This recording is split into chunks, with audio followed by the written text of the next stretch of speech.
sekarang kita perkuat dalilnya. Quran surat 39, surat Az-Zumar ayat ke-7.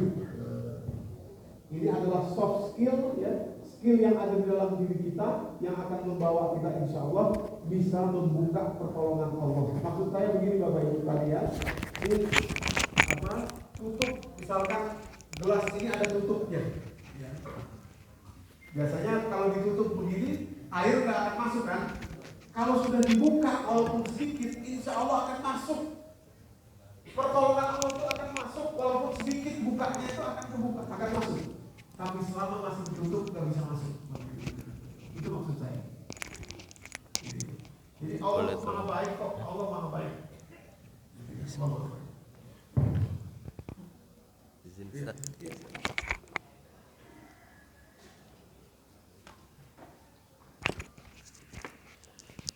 Oke, sekarang kita perkuat dalilnya, kita perkuat penjelasannya. Surat Az-Zumar ayat ke-7.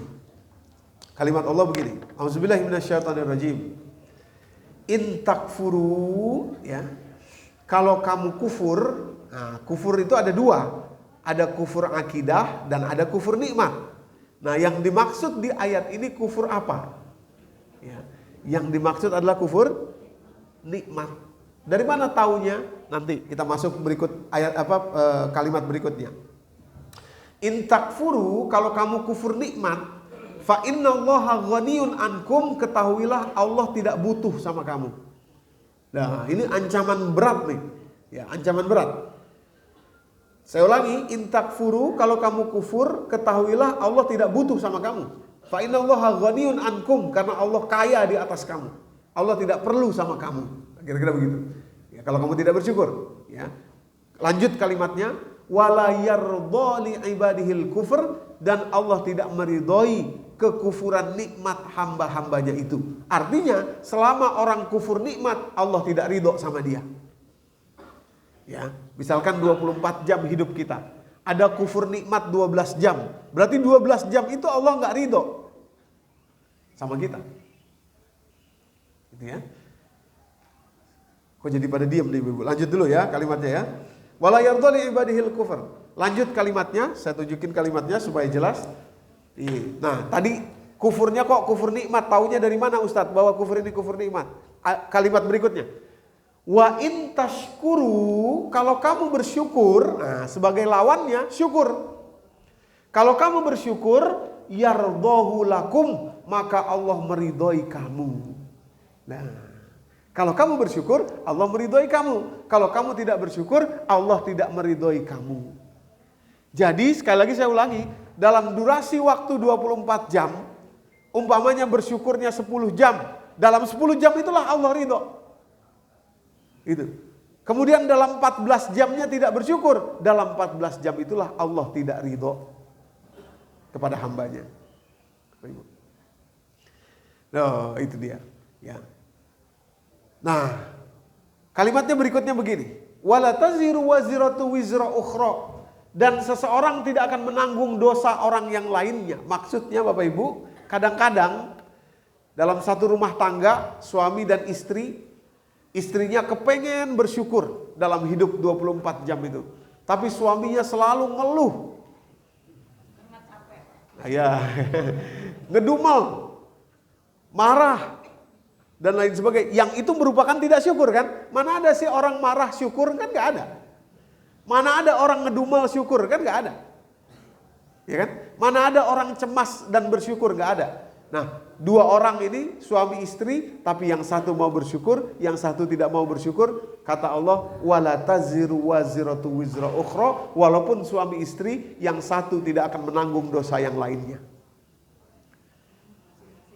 Masing-masing. Apa Ibu?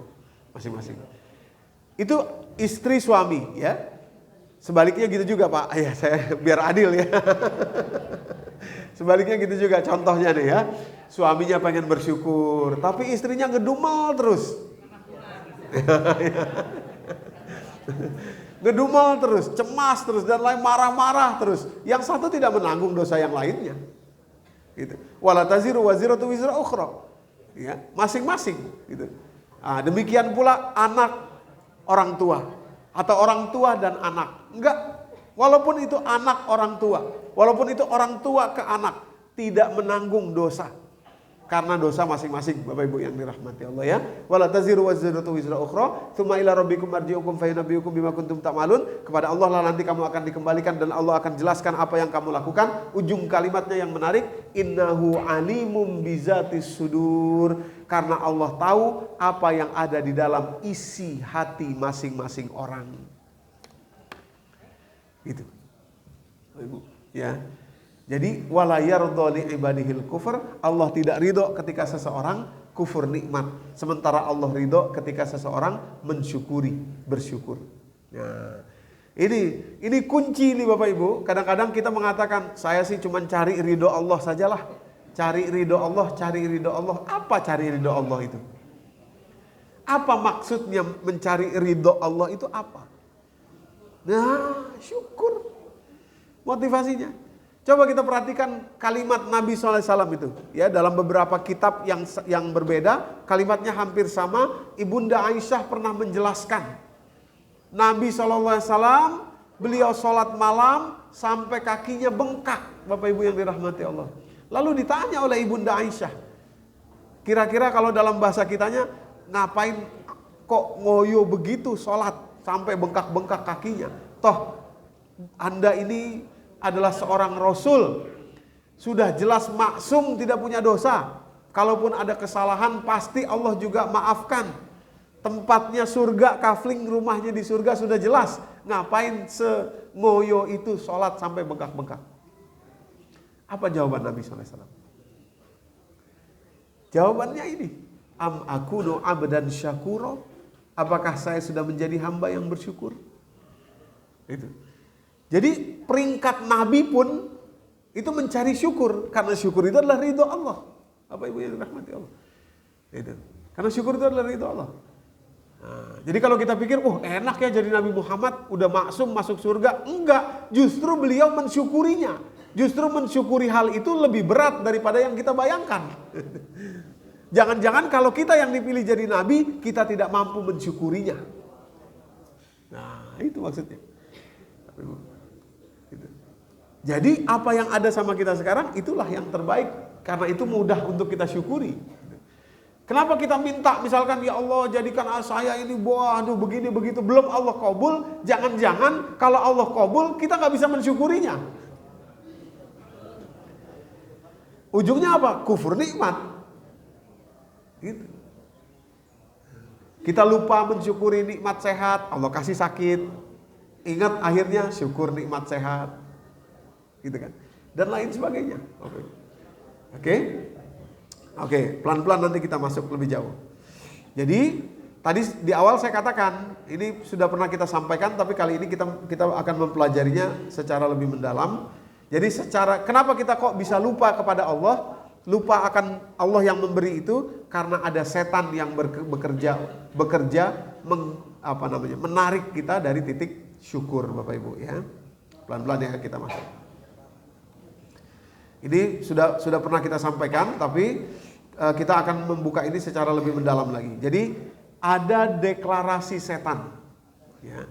Setan itu mendeklarasikan cara kerjanya, dia deklarasikan. Ada 2 tahap dia bekerja untuk kita manusia, supaya kita tidak bersyukur, Bapak Ibu yang dirahmati Allah. Setan itu tahu yang mana yang harus dituju, sasaran utamanya tuh dia tahu. Ya, jadi kita tidak boleh lengah juga kemudian memberikan peluang kepada setan. Nah, begini Bapak Ibu, ini deklarasi pertama. Dari mana taunya ada 2 deklarasi? Nah, ini kalimatnya sama ya, kalimat permulaannya sama. Mohon perhatian baik-baik, kalimatnya saya ingin tunjukkan deklarasinya ada 2 kali. Jadi strateginya ada 2 lapis. Setan itu strateginya 2 lapis Bapak Ibu ya.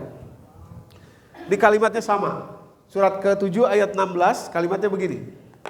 Qala fabima aghwaytani. Ya, terus ada lam taukid ya. Qala fabima aghwaytani. Kalimatnya sama pada surat Al-Hijr, ini lapisan kedua, nanti kita buka nanti. Nah, ini lapisan kedua. Lapisan kedua kalimatnya sama. Kalau tadi qala fabima aghwaytani, sekarang qala rabbi bima aghwaytani. Surat Al-Hijr ayat ke-39. Kalau tadi saya ulangi, surat ke-7 ayat 16, qala fabima aghwaytani. Sekarang qala rabbi bima aghwaytani. Nah, iblis mengatakan itu di hadapan Allah. Jadi kalimat yang sama ini maksudnya adalah ketika kita kumpulkan, kita menjadi tahu bahwa strategi iblis itu ada dua lapisan. Ya. Ada dua cara. Jadi hujan-hujan ini emang enaknya bahas iblis ya. Biar panas maksudnya gitu. Oke. Nah, pelan-pelan dari strategi pertama kita bahas dulu Bapak Ibu. Jadi kalimatnya begini. Qala di hadapan Allah dia mengatakan, qala fabima aghwaytani la'aqudanna lahum siratal mustaqim. Kata iblis, ya Allah, karena Engkau telah mentakdirkan saya tersesat, ya, maka ada lam taukid, sama-sama ada lam taukid ya, nanti juga di sana ada lam taukid di surat Al-Hijr. La'aqudanna lahum, la itu lam taukid namanya, ya, sumpah. Ini saya lingkari ya. Ini supaya kita ngerti dalam belajar Al-Qur'an. Nah, cara membedahnya seperti itu. Ini lamnya ini lam taukid. La'aqudanna lahum, saya sungguh-sungguh akan menggelincirkan mereka. Dari mana? La'aqudanna lahum siratal mustaqim, dari jalanmu yang lurus. Nah, selama ini kita sholat 17 rakaat minimal dalam satu hari, minta jalan yang lurus. Apa itu jalan yang lurus? Ini yang dituju oleh iblis. La'aqudanna lahum siratal mustaqim. Apa itu? Lanjut pada ayat 17-nya. Tsumma la'atiyannahum, ini juga lam taukid, sungguh-sungguh aku akan mendatangi mereka. Tsumma la'atiyannahum min baini aydihim wa min khalfihim wa an aymanihim wa an syama'ilihim, dari depan, dari belakang, melalui kanan dan kiri, ya. Wala tajidu aktsarahum syakirin, dan saya janji ya Allah, Engkau tidak akan mendapati kebanyakan manusia pinter bersyukur. Artinya jalan yang lurus itu adalah ketika seseorang mampu bersyukur. Siratal mustaqim syakirin. Kata iblis, saya akan menggelincirkan manusia dari jalanmu yang lurus. Kemudian dilanjutkan, saya akan datangi dari depan, belakang, kanan, kiri, dan saya pastikan tidak banyak yang bersyukur. Artinya siratal mustaqim itu adalah kemampuan kita bersyukur dalam hidup ini.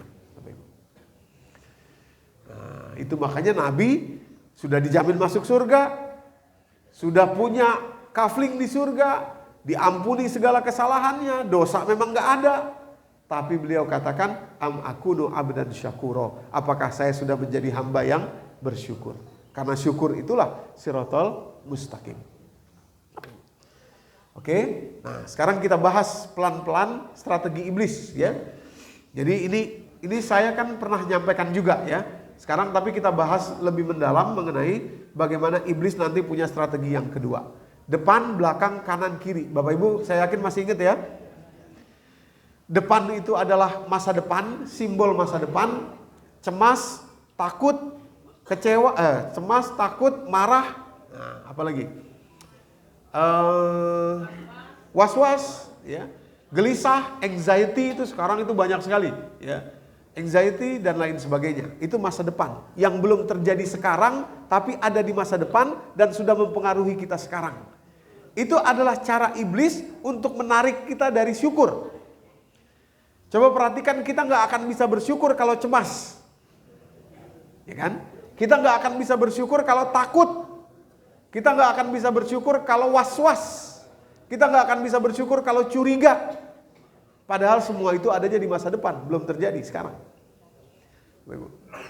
Gitu. Saya punya satu tips untuk mengatasi ini. Karena semua kita pasti akan didatangi seperti itu, depan, belakang, kanan, kiri. Untuk masa depan itu tips saya adalah begini. Kalau muncul cemas, wah nanti gimana kalau ini, nanti gimana kalau itu. Mulai gak bersyukur kan, mulai lupa akan apa yang Allah berikan sekarang ini. Tips saya sederhana. Saya pertanyakan kepada diri saya, Doni, kalau kamu sebentar lagi, 5 menit lagi mati, meninggal, gak ada semua yang kamu was-waskan, khawatirkan itu gak terjadi. Dan apakah mati itu ada di tangan kita atau di tangan Allah? Disitulah diri kita sadar, oh iya ya. Saya nggak tahu apa saya masih hidup lagi nanti 5 menit lagi. Jadi untuk apa saya khawatir sekarang, padahal 5 menit lagi pun saya nggak tahu saya masih hidup atau tidak, kan begitu. Ya kan? Jadi merenungi itu Bapak Ibu membuat kita sadar, oh iya, bodoh saya kalau memikirkan hal yang belum terjadi dan itu merusak diri saya yang sekarang. Karena ketika itu Allah tidak ridho sama saya. Kenapa? Karena ketika itu saya tidak bersyukur, lupa sama Allah. Jadi hidup saya sempit.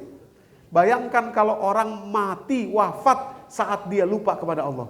Saat dia cemas, was-was, aduh hidup saya ini memang dari dulu susah banget. Aduh, kok pengen ini aja kok kayaknya nggak bisa ya. Kok ini aja kok susah banget ya. Kok anu saya blek mati. Ayo. Coba gimana tuh? Mati dalam keadaan lupa kepada Allah. Wa man a'rada an zikri tadi. Fa inna lahu ma'isyatan dongka. Hidupnya sempit dan akan nanti kata Allah ada warning yang luar biasa, dibangkitkan dalam keadaan buta. Gitu. Jadi memang ada hikmahnya kenapa Allah nggak ngasih tahu kita matinya kapan, itu ada hikmahnya. Coba Allah kasih tahu mati kapan. Kamu Doni, kamu mati tanggal sekian, jam sekian, menit sekian, detik sekian. Wah, sebelum mati siap-siap kita, ya kan? Enak kan kalau begitu kan. Ini karena Allah nggak kasih tahu mati kapan, kita harus standby setiap saat. Standby apa? Standby dalam keadaan Allah ridho sama kita. Maksudnya apa? Selalulah kita bersyukur dalam setiap saat, supaya ketika itu kita dipanggil Allah, kita dalam keadaan diridhoi Allah. Maksudnya apa? Gitu ya.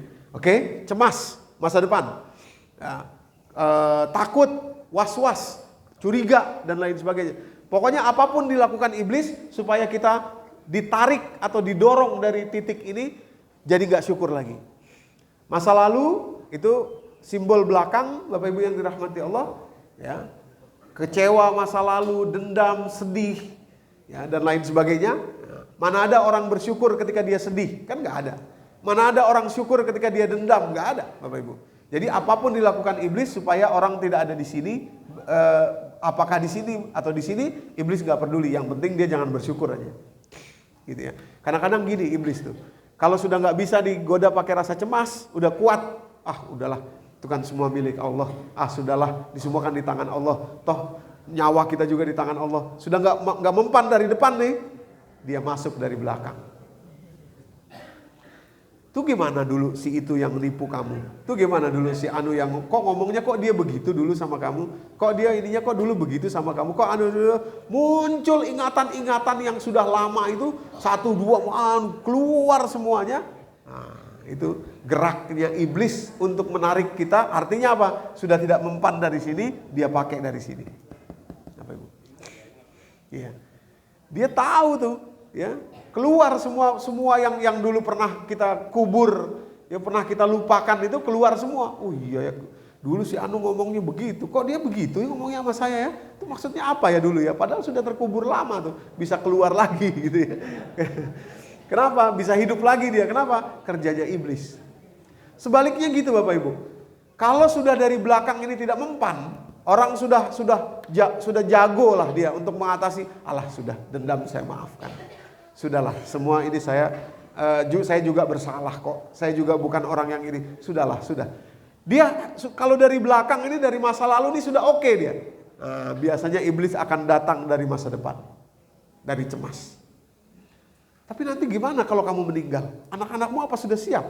Tapi nanti gimana kalau kamu ini? Apa kamu sudah atur? Apa kalau ini? Gitu. Bolak-balik selalu begitu dia iblis. Cari celah kita di mana yang kita lengah. Persoalannya gini Pak, kita tidur, iblis nggak tidur, mikirin kita. Kita ngopi, iblis nggak ngopi, mikirin kita. Kita makan enak-enak, dia nggak makan, dia mikirin kita. Setiap saat dia mikirin kita, karena tujuan hidup dia itu hanya untuk menggelincirkan kita dari syukur. Itu. Bapak Ibu. Halo?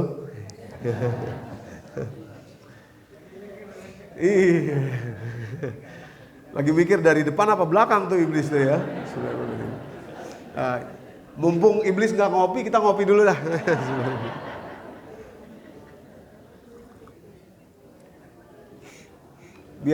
Biar dia tambah kesel ya.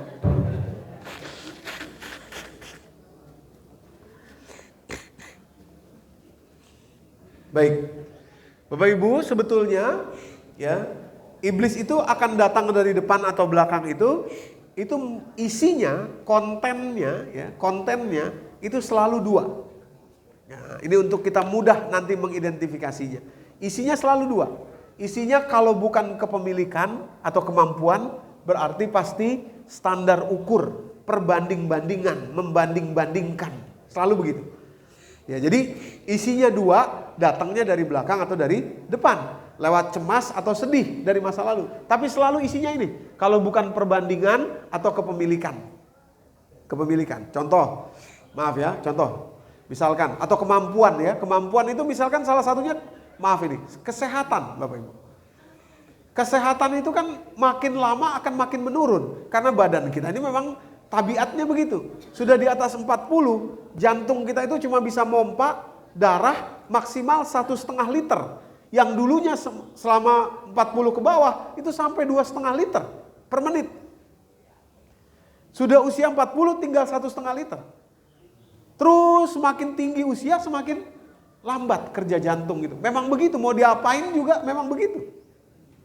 Kehilangan kemampuan kita.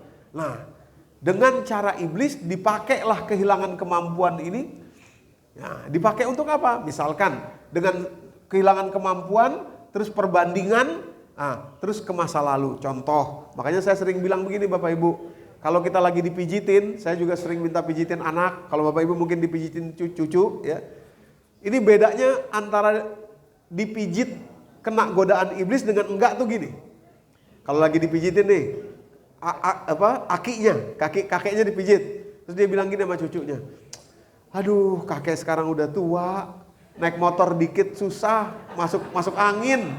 Ya begini inilah orang udah tua, namanya juga udah tua, udah gak punya stamina lagi, udah gak ada anu lagi, udah ngedumel, ngomel waktu dipijitin. Gitu ya. Makanya jangan-jangan tuh kalau cucu nggak mau datang bukan karena cucunya nggak sayang gitu ya. Kalau datang isinya neneknya ngomel mulu. Gitu. Kakeknya nih ngomel aja kerjaannya gitu ya. Dipijitin ngomel gitu. Ya, ngedumel. Itu artinya Bapak Ibu, maaf ya, itu tandanya sedang tergoda oleh iblis. Kalau nggak digoda iblis gimana? Ngomongnya begini. Nah ini saya kasih contoh langsung aja. Sama-sama dipijitin juga, sama-sama rasa sakit, pegel dipijitin. Dulu nenek alhamdulillah sudah Allah berikan masa muda yang panjang. Luar biasa stamina nenek dulu. Kesana kemari lincah, alhamdulillah nenek belajar ini, bisa belajar itu. Bisa tahu ini, bisa tahu itu. Tuh ngomong sama cucunya tuh. Alhamdulillah, alhamdulillah. Makanya kamu sekarang nih belajar. Nah, masa muda kamu nggak akan kembali lagi nanti. Mudah-mudahan kamu lebih baik daripada nenek. Ini itu. Itu artinya dia sedang tidak digoda setan tuh. Nah Ustaz, kalau saya mah suka begini. Nah itu enak terusin. Ya itu di tengah-tengah lah itu. Tuh Bu, itu bedanya begitu tuh ya. Kalau orang bersyukur sama orang enggak gitu. Jadi ini masalah kecil kelihatannya, tapi dari yang kecil itulah iblis menggoda kita tuh dari situ. Coba perhatikan, karena banyak ngedumel, karena banyak ngomel, karena banyak kecewa dan lain sebagainya, akhirnya berujung terus numpuk ngedumelnya itu. Kecewanya numpuk dan lain sebagainya, akhirnya mudah marah, mudah ini, mudah itu. Yang rugi siapa? Dirinya sendiri. Gitu. Ibu. Nah, negatif akhirnya. Padahal sama. Mau disikapi positif atau negatif itu urusan kita. Dan kalau kita positif, syukur Allah ridho sama kita. Kalau kita kufur, Allah tidak ridho sama kita. Itu aja. Nah, gitu. Jadi bukan pertolongan Allah yang gak ada, kitanya sendiri yang nutup dengan cara-cara yang seperti itu. Bapak Ibu. Sama, kena macet itu ada dua juga. Lagi jalan nih, ya kena macet. Nah pilihannya ada dua juga. Mau digoda setan apa enggak? Kalau digoda setan, maaf ya. Wah jadi ini susah nih kalau ngomongin setan ya.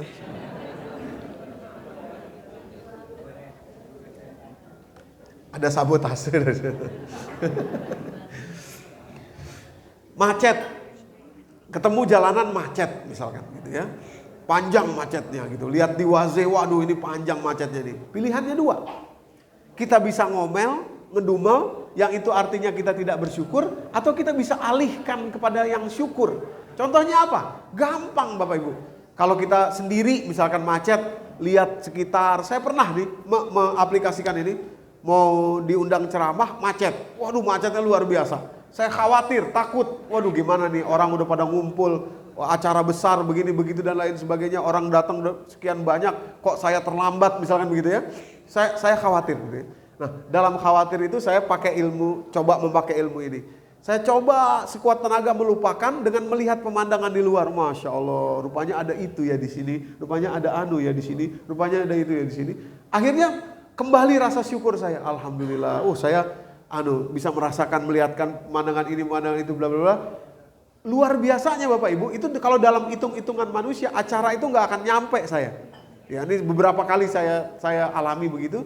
Tapi dengan mensyukuri itu, somehow entah gimana saya nyampe. Pernah ada satu acara di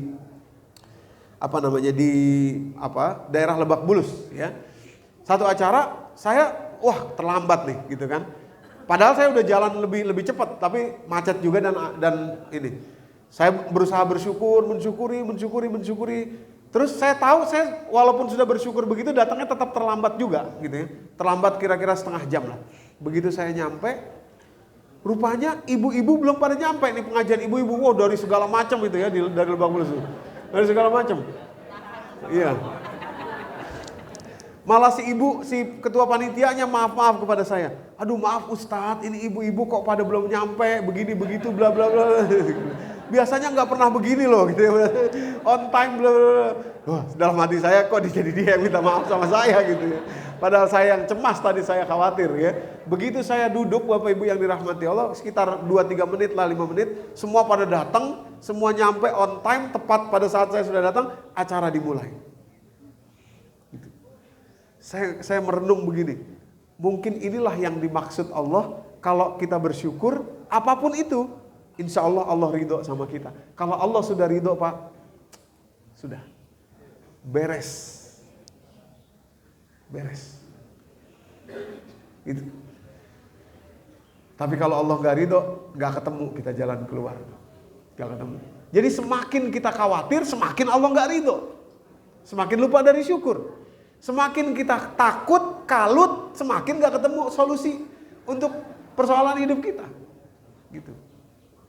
Semakin kita marah-marah, semakin jauh kita dari target yang kita inginkan. Kenapa? Karena memang bukan begitulah jalannya. Itu maksud saya. Oke.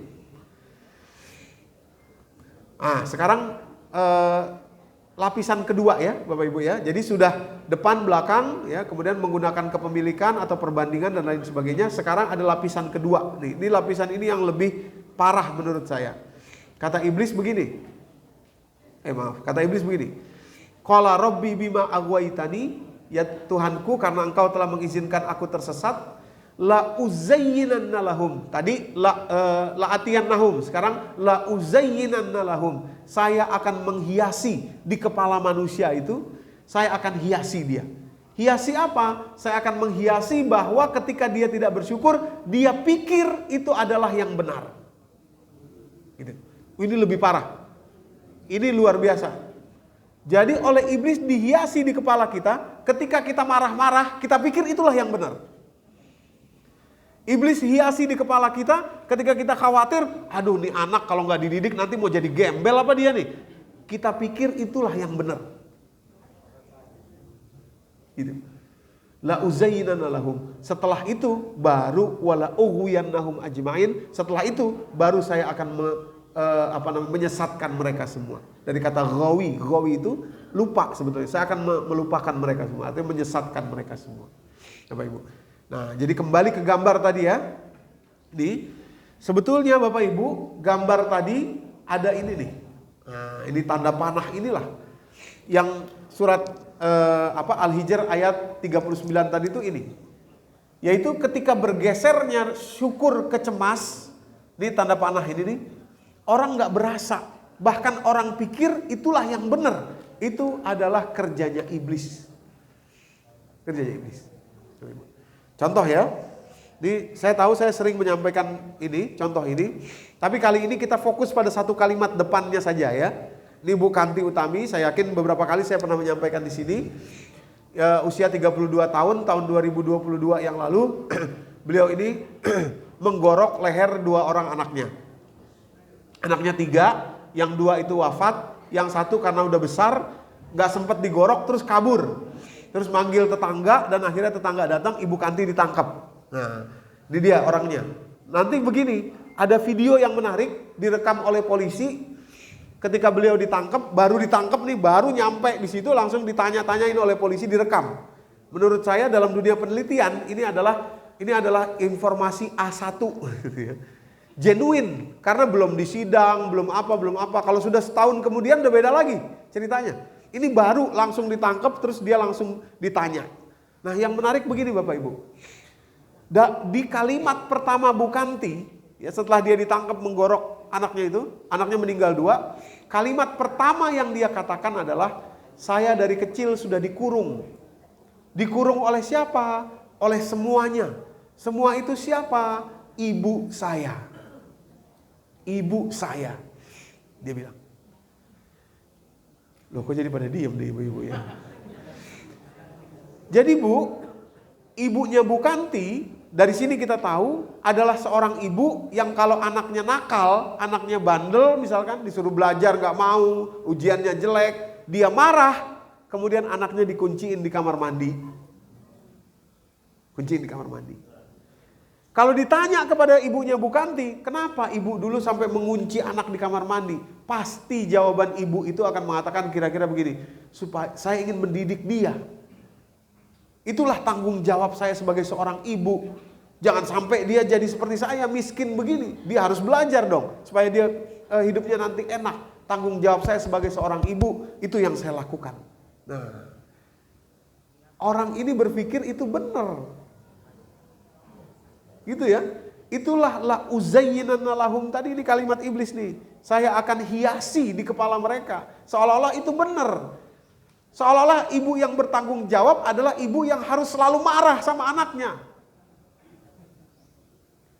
Seolah ibu yang bertanggung jawab adalah ibu yang bisa mengurung anaknya di kamar mandi supaya dia ingat kesalahannya gak diulangi lagi. Itu kerjanya iblis. Akhirnya apa? Anaknya luka batin. Luka batinnya tidak sanggup dia tahan ketika dia dewasa. Dia punya beban hidup, dia gak sanggup tahan karena luka batinnya terlalu dalam. Akhirnya dia kehilangan kendali. Menggorok anaknya. Alasannya sederhana, biar masih kecil-kecil, biar pada masuk surga, biar jangan ngerasain sakit seperti saya. Gitu. Nah, ini kalimat pertamanya Bu Kanti inilah yang jujur sekali. Bapak Ibu yang dirahmati Allah, dia katakan saya dari kecil dikurung oleh ibu saya. Nah, itu ya. Coba kita dengerin ya kalimatnya.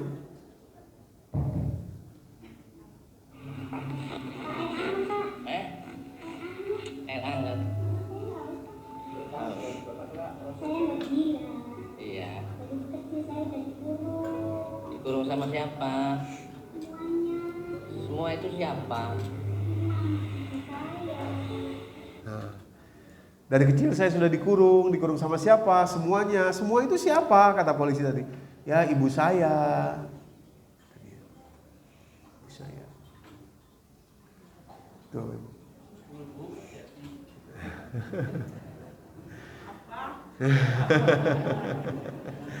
Itu ya Bapak Ibu. Jadi maksud saya, pasti ibunya Bu Kanti itu gak sadar kalau yang dia lakukan itu sebetulnya salah. Yang dia lakukan bukan dalam rangka syukur. Itulah yang disebut tadi ma'isyatan dongka, hidup yang sempit. Hidup yang sempit. Tadi surat Toha 124 tadi. Hidupnya sempit.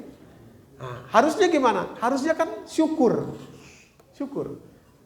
Bisa kok jadi orang tua yang bersyukur. Gimana caranya?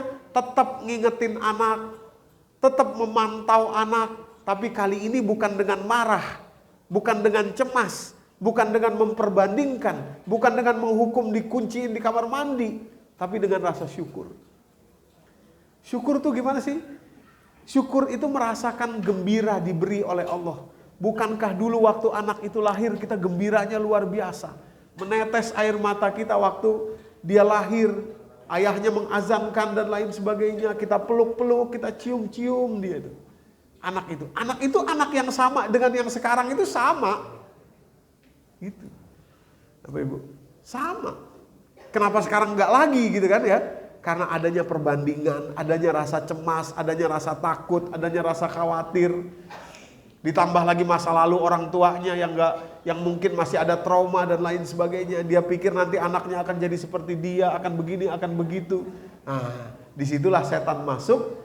Akhirnya orang tua ini tidak bersyukur, tapi cemas, takut, khawatir, sedih, dendam dan lain sebagainya. Apa Ibu? Iya. Nah, kalau syukur beda ceritanya. Ngingetin anak dengan syukur sama ngingetin anak dengan cemas tadi beda. Bapak Ibu, gimana ngingetin anak dengan syukur? Kira-kira selalu ada kata-kata syukur. Mama bersyukur Allah pilih kamu sebagai anak mama. Nah, betul. Rapotnya dia datang bawa rapot 5. Caranya gimana? Pertama, rapot itu biasanya isinya 12 sampai 14 pelajaran. Tapi oleh orang tua yang cemas, yang dipelototin pasti yang merahnya saja, walaupun hitamnya lebih banyak daripada merahnya. Benar kan? Betul kan? Nah, yang lupa disyukuri oleh orang tuanya adalah yang hitam-hitam tadi itu. Berapa kali rapot selalu kamu kok merah lagi ininya? Yang duluan dikomentari, yang selalu dikomentari adalah yang merahnya. Padahal dari 12 mata pelajaran, yang merah cuma 2. Kenapa nggak kasih waktu lebih banyak untuk mengomentari yang item-itemnya? Wah, 8 ini kamu pelajaran olahraganya, pinter kamu nih. Kamu tuh ahli, mungkin punya bakat olahraga kamu nih. Mama lihat kamu kok kuat, strong, lama di situ, lama. Terus yang berikutnya, yang item-itemnya, ujungnya yang merah. Nah ini kamu matematik 5 nih. Memang mama tahu bahwa anak itu punya kelebihan masing-masing. Mungkin kelebihan kamu adalah fisik, tapi kamu harus belajar juga. Setidaknya nggak merah lah. Apa yang bisa mama bantu supaya kamu belajar? Wah, itu baru berhasil Pak, Bapak Ibu. Tapi kalau begitu datang rapotnya, loh kok merah ini kamu matematikanya? Kamu nih kerjanya main melulu sih. Malah yang angka 8 kok jasmani, apa gunanya jasmani ini?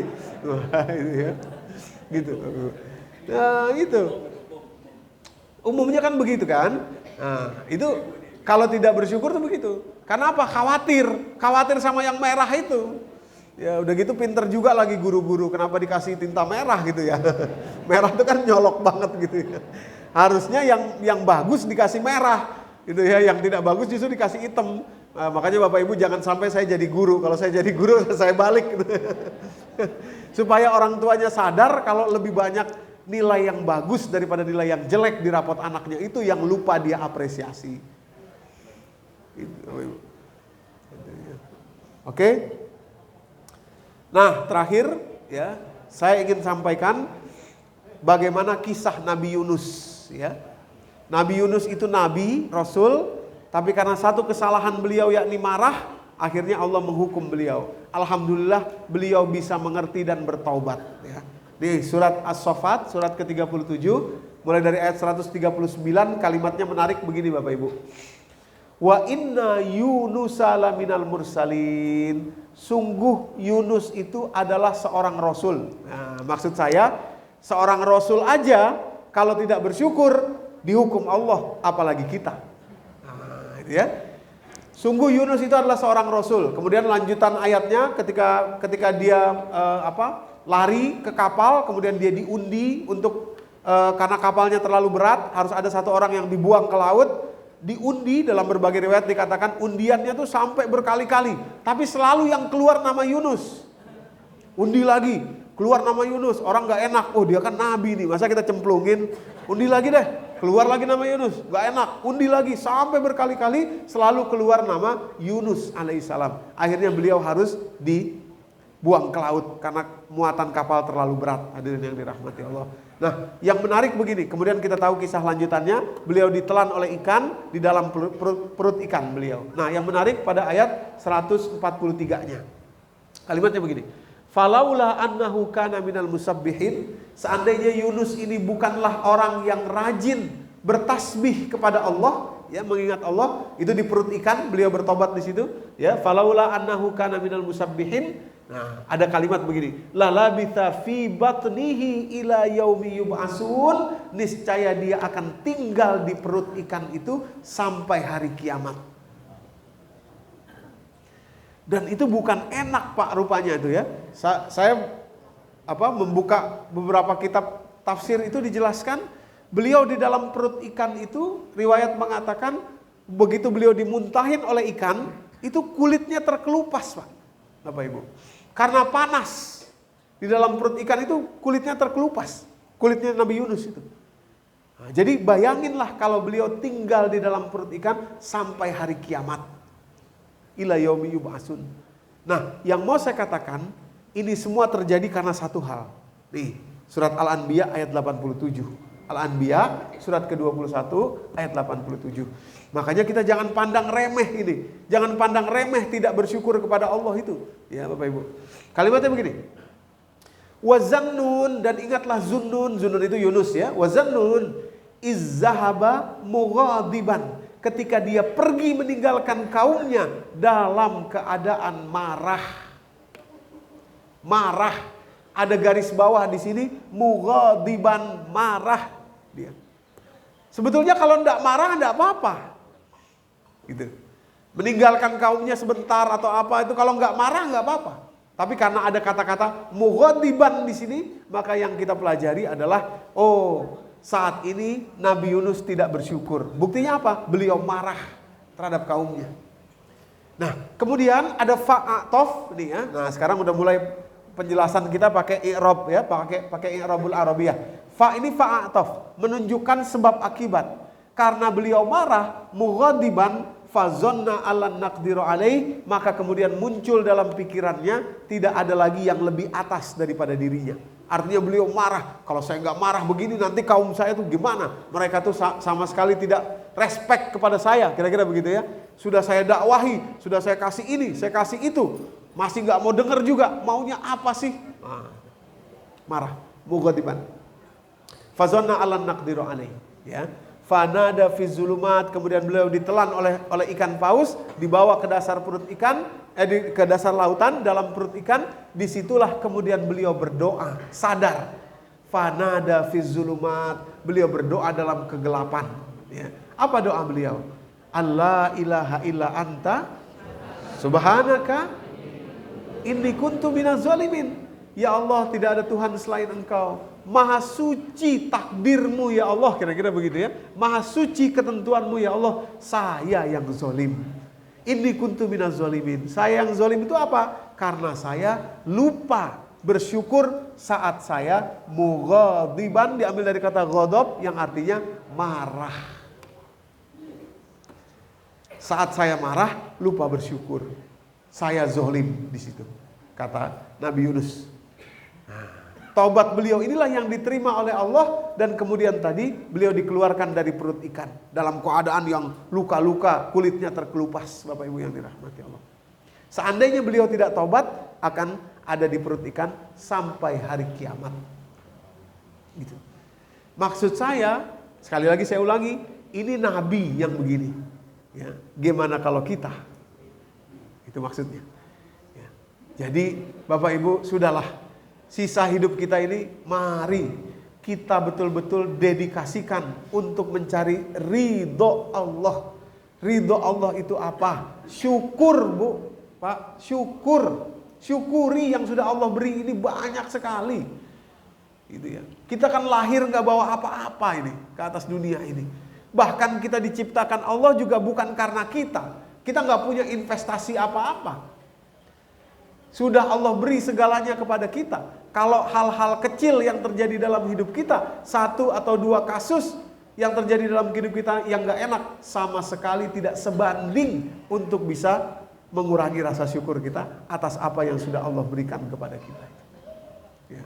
Cuma iblis bekerja di situ untuk membuat kita fokus, seolah-olah hidup kita ini nggak enak, seolah-olah hidup kita ini sial, seolah-olah hidup kita ini kurang beruntung, seolah-olah masalah kita ini paling berat sedunia, seolah-olah begini, seolah-olah begitu, dan lain sebagainya, sehingga kita berpikir nggak mungkin bisa bersyukur. Ya, padahal bisa bersyukur ala kulli hal. Maka itu, kalau Bapak Ibu ingat doa bangun tidur tadi pagi, ya.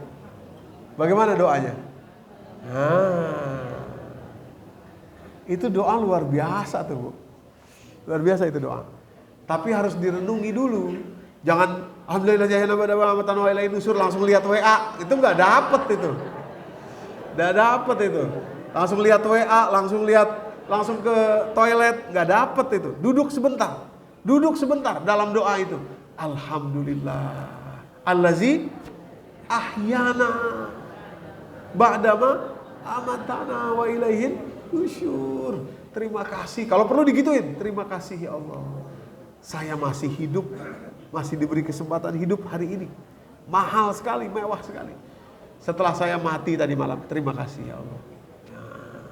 Baru masuk, baru hari itu insya Allah kita akan mudah bersyukur. Tapi kalau buru-buru langsung lihat WA, baca WA sebelum baca doa, oh iya lupa belum baca doa, padahal udah baca WA gitu.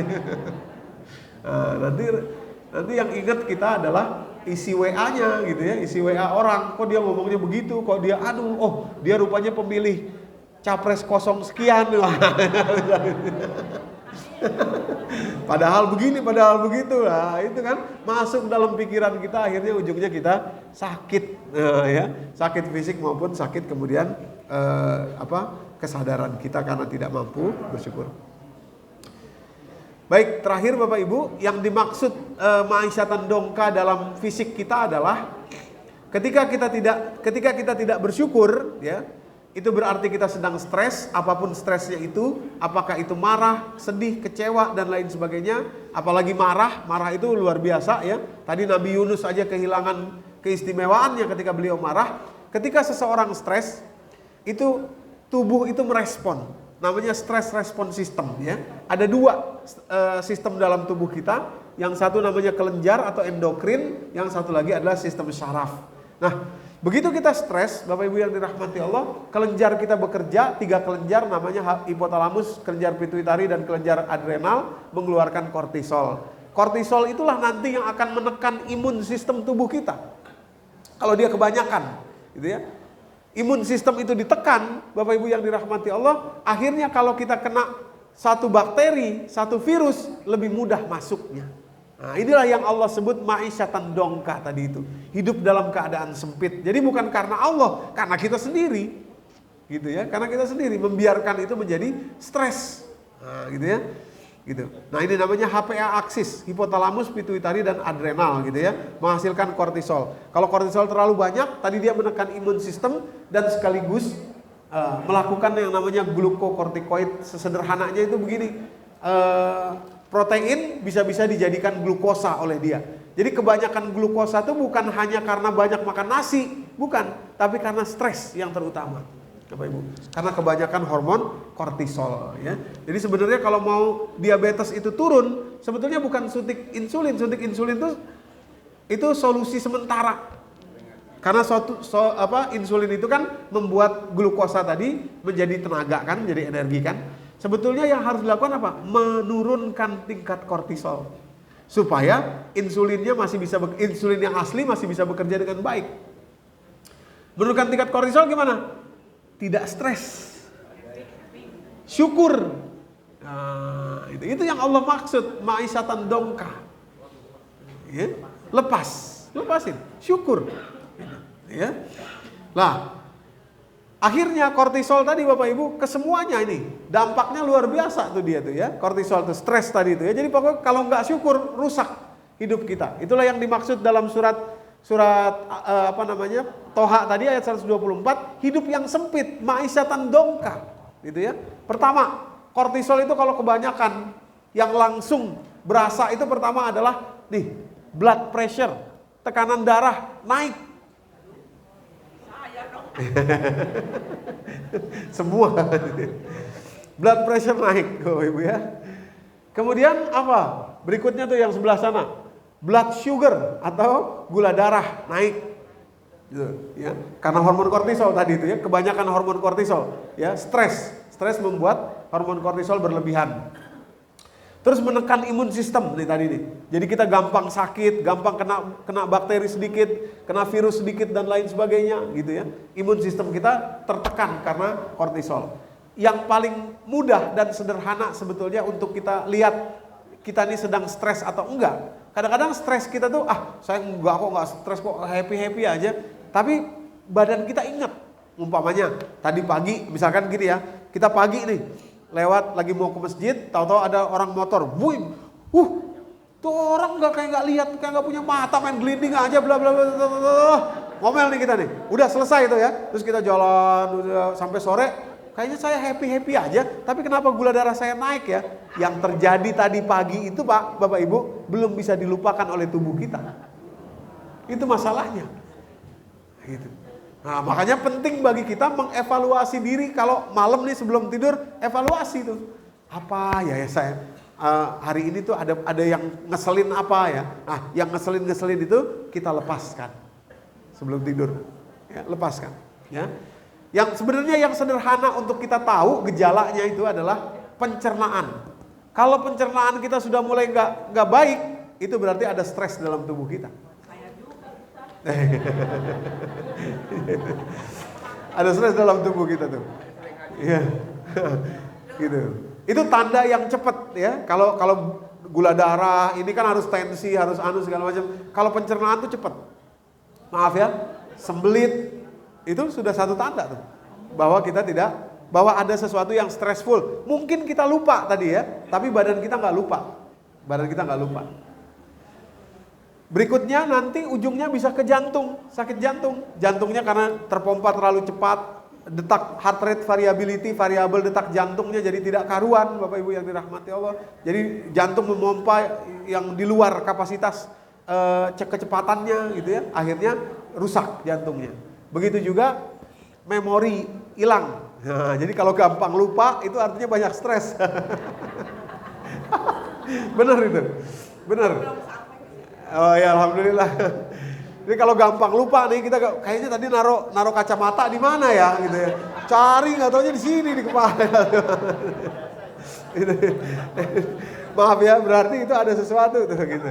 Ya, karena menurunnya memori dan perhatian, attention itu juga bagian dari terlalu banyak kortisol yang ada di dalam tubuh kita, Bapak Ibu yang dirahmati Allah.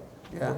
Nah, inilah yang disebut dengan ma'isyatan dongka, hidup yang sempit. Nah, nanti karena hidup sempit ini kalau nggak bisa sabar, lagi sakit misalkan, marah-marah nggak bisa sabar, bahaya, Bapak Ibu. Dia awalnya mana? Awalnya stres, ya stres.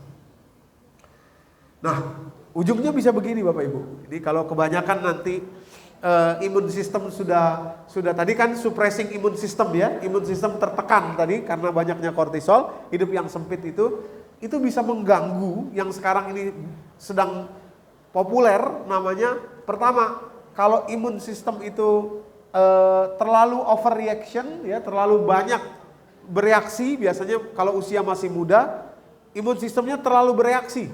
Nah, itulah yang disebut, yang kita kenal sekarang istilah autoimun. Nah, autoimun itu nanti apa tanda-tandanya? Seperti juga nih, saya juga punya tanda itu alergi misalkan, gitu ya, asma, sinus dan lain sebagainya. Bisa juga ke yang lain, ya, ke kelenjar-kelenjar yang lain juga bisa terkena kalau autoimun. Dari mana dasarnya? Dari kortisol tadi, ketika dia mensupres imun sistem tubuh kita, gitu. Itu kalau masih autoimun masih agak enak lah, maksudnya masih agak oke lah. Yang bahaya itu kalau sudah underimun, nih. Jadi autoimun itu adalah imunnya bereaksi lebih. Sementara kalau imunnya tidak bereaksi, nah itu yang bahaya. Terjadi apa? Kanker. Diawali dari mana? Infeksi. Infeksi usus, infeksi kandung kemih, infeksi kelenjar tiroid, infeksi ini, infeksi itu. Nah, ujungnya itu nanti itu adalah tanda menuju kanker. Kenapa? Karena sel di dalam tubuhnya sudah tidak lagi bekerja dengan kuat. Ya. Ada bagian sel namanya telomeres, ujung dari setiap sel itu yang sudah makin pendek ya, karena tadi imun sistem ditekan. Akhirnya bisa-bisa lepas dan kemudian rangkaian deoksiribonukleatik acid atau DNA itu pecah, Bapak Ibu yang dirahmati Allah. Gitu. Awalnya dari mana? Sederhana aja, nggak bersyukur. Nggak bersyukur. Gitu.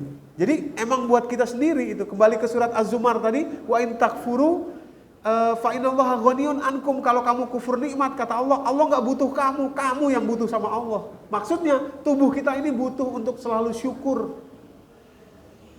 Gitu. Jadi kalau kita marah yang rugi itu kita. Gitu. Kalau kita stressful yang rugi itu kita. Makanya kalau kita perhatikan Bapak Ibu, penderita kanker itu 25 tahun terakhir ini itu jauh sampai bahkan ada yang mengatakan 150% naiknya dibanding 25 tahun yang lalu. Kenapa? Orang 25 tahun ke sini nih lebih stres.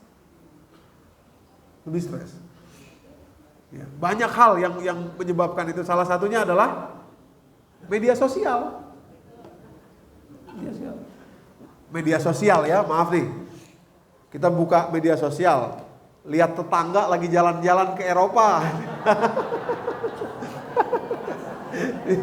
Waduh, dalam hati enak banget ya dia jalan-jalan mulu kerjanya ya.